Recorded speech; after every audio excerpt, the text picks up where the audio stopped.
اگر تمہیں یہ یقین ہو جا کہ تمہارا رب اللہ ہے، اگر یقین ہو جائے، حالانکہ پیسے تم دفتر سے لاتے ہو، کارخانے سے لاتے ہو، اگر یقین ہو جائے کہ تمہارا رب اللہ ہے، حالانکہ پیسے تم کہیں سے اور سے لا رہے ہو. آپ کو بات سمجھ آ رہی ہے؟ نہیں سمجھ آ رہی؟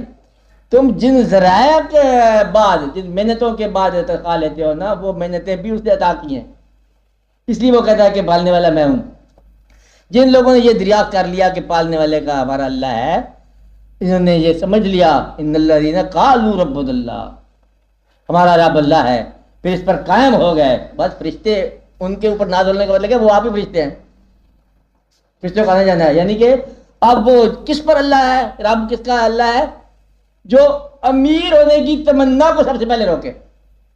فارمولہ آپ کو بتا رہا ہوں، سائنس کہ آسانیاں زندگی میں پیدا ہو جائیں گی، پیدا ہوتی ہے یا نہیں ہوتی ہے، مجھے غرض کوئی. ہم تو یہاں جیسی زندگی ہے اس میں اللہ بنا رہے ہیں. کیا بنا رہے ہیں؟ یعنی کہ مٹی کے برتن میں ہم اللہ بنا رہے ہیں. آپ کو میری بات سمجھائیے؟ اس لیے امیر ہونے کی خواہش یا کسی غریب کا مدد کرنے کی میری خواہش، بڑا میرا دل بتا، میرے پیٹ میں درد ہو رہا ہے، کیوں کہ تو ہمارا پڑوسی غریب ہے بیچارہ، ہمارے اللہ تعالیٰ نے پیسے دیے، کچھ چاہیے یار، کچھ ٹیوب ویل کھودو. وہ جو ٹیوب ویل ہے نا، ٹیوب ویل ہو کے تو یہ مردود ہو کے مرے گا.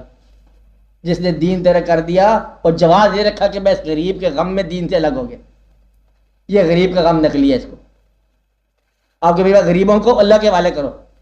کس کے حوالے کرو؟ اور خود غریب اور اللہ کے حوالے ہو جاؤ. امیر کون ہے؟ جس کی وہ تمنا زیادہ امیر ہونے کی نہ ہو، وہی امیر ہے.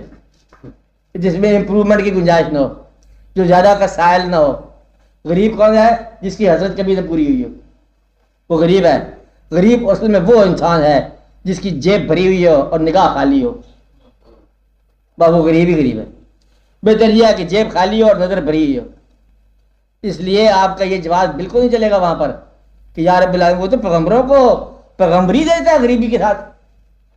تو اگر وہ غریبی کو برا سمجھتا تو پھر تو وہ پیغمبر ہی نہیں دیتا. تو وہ تو کہتا ہے کہ اس کے بعد تو فرعون کے پاس پیسہ بڑا ہے، اس کے بعد بادشاہ آتا ہے، پیسہ نکالو اس کو، دفع کرو اس کو. کس کو؟ پیسہ. تو یہ جو ہے نا بادشاہت کا ہونا، معاشیات کے پیسوں کا ہونا، بادشاہت کا ہونا، یہ سارے کا سارا آپ کے راستے کا دھوکہ ہے. جس طرح کچھ لوگوں کے راستے کا دھوکہ ہے، یہ معمولی سی بات، دادا صاحب کو دوستوں مزاروں پہ جانے والے بادشاہ یا بادشاہ کے نائب جو ہے چادر چڑھانے کے آ جاتے، کیا وہ گورنر صاحب فلاں صاحب یہ صاحب.